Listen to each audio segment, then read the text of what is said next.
by savings, and from those savings, we make loans to the different members. Credit-bearing loans, or interest-bearing loans. So what does that mean? That means that then when we repay these loans that we take out to do different things that we just saw, emergency, business, these different things, that when we repay them, those interests are divided up amongst the members. And they're not going to a third party. Okay? Like Roscoe's, these are rotating funds. So has anybody ever heard of a rotating fund? But basically, it's in the community that we give this. It's in the form of a credit, where there's a big difference, right? We're talking about forming a cooperative where we generate this money, and then we manage it. We loan it out to people who we know within our group. And the difference with the Roscoe, or Roca, is that what ends up happening is that's actually external credit. So we're talking about credit versus savings once again. These are usually time-bound, which means that they have a start and a finish to them. Your small community groups that we'll see in just a second.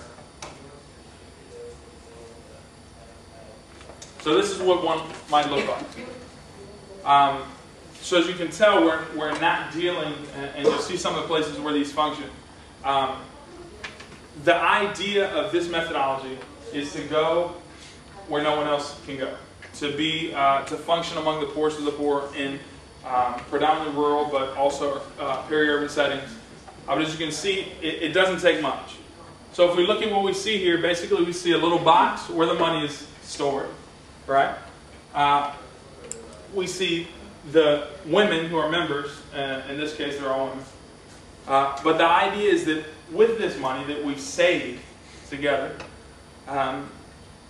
what happens? How do we make money off of it? Where do we make money off of this? So we all save, right? We're all on board. We all save. From that money, what do? Make loans. We loan it out to members. They pay it back with an interest, right? With some sort of interest payment. So with that interest payment, that ends up being, as shareholders, our dividend. So at the end of the cycle, what we do is we divide those dividends up, and we actually get the money that we save plus interest. So basically, an interesting point is people often say, they're like, well, you know, if people are saving, say, $1 a week or so, that money can add up, say $5,000, $6,000, depending upon how big the group is and interest rates and that sort of thing. But do you save $5,000 or $6,000 in that little box? I mean, you could be walking down the street, $5,000 or $6,000, or 4 or 5 or 2 or 3 or whatever. What do you do? Well, the idea is that this box right here is largely symbolic. Most of the money is given out to the members in form of a credit. But the idea, the competitive advantage that we see in this methodology is the fact that you have an opportunity to save, like your credit card, you know, or like a savings account. You can put money in and you can take money out. So we'll, let me see, here we go. Okay, this is in Ghana, as a matter of fact, and as you can see, these are very informal groups. When we start looking, she's right under the I was going to say mango tree, but that's not a mango tree. So basically the idea is small groups from about to about the size of 30 people. But the idea, again, folks, is we're trying to work in rural places with very small amounts of money.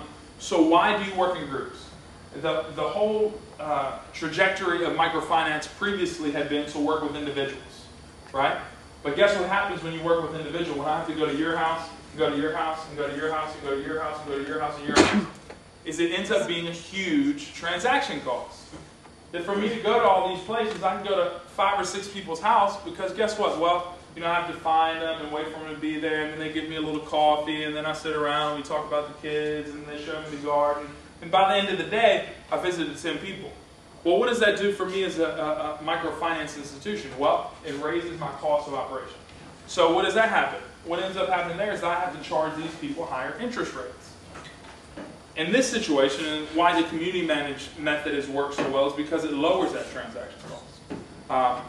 And basically, it's more now, it's a cost of within an hour, I can work with 30 different people as in this case. So it has very, very low cost that we'll see. Okay.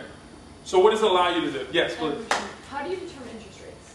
The group determines interest rates. And how do they?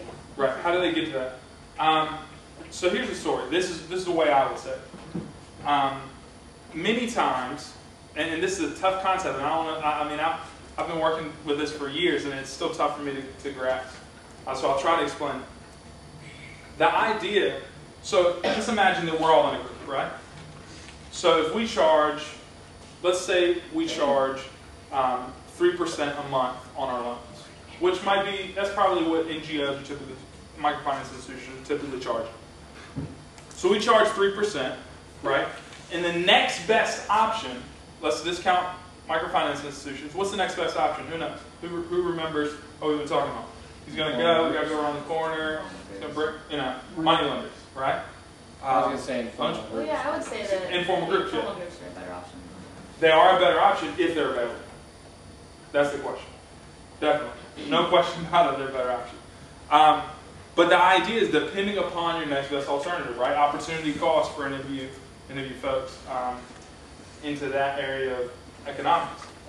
So the idea is that when we say 3%, so we charge 3% on this loan. So you, as an individual, you took our loan.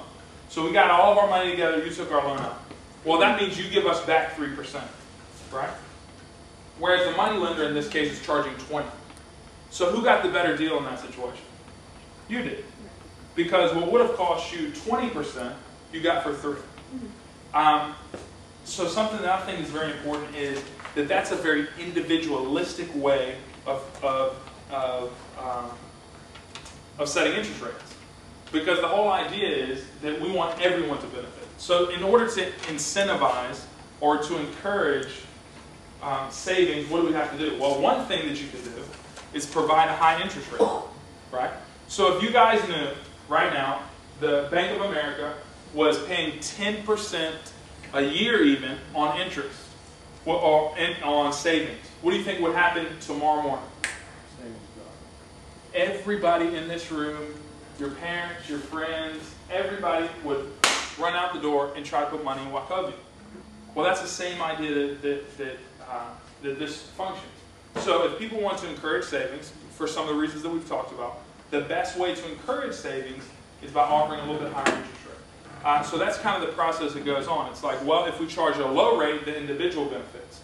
If we charge a higher rate, the group benefits. So it's a very much back and forth, and usually what ends up happening is we say, okay, what does the money lender charge? We're like 20%, 30% in some cases. And by the way, right now, what would the money lender charge? Who knows? I don't even know how to count that. So that happens, and you say 20%, and what would it be bad if we offered loans at half that rate? Does that sound like a good thing? If we could offer you half, give you basically a 50% discount on your loan. Plus, at the end of the year, what happens? That we distribute dividends. So, in effect, it ends up being cheaper than that. But it's definitely a back and forth, and ends up. I'm a little confused about something. So, in these VSLs, the community is lending out their own savings. Right. So, what's your role? Just advisory, or? Well, so my role, for example, would be an NGO that wants to teach us methodology, or a government organization. So I go in and basically help people get started on just the nuts and bolts of the methodology, how to execute it.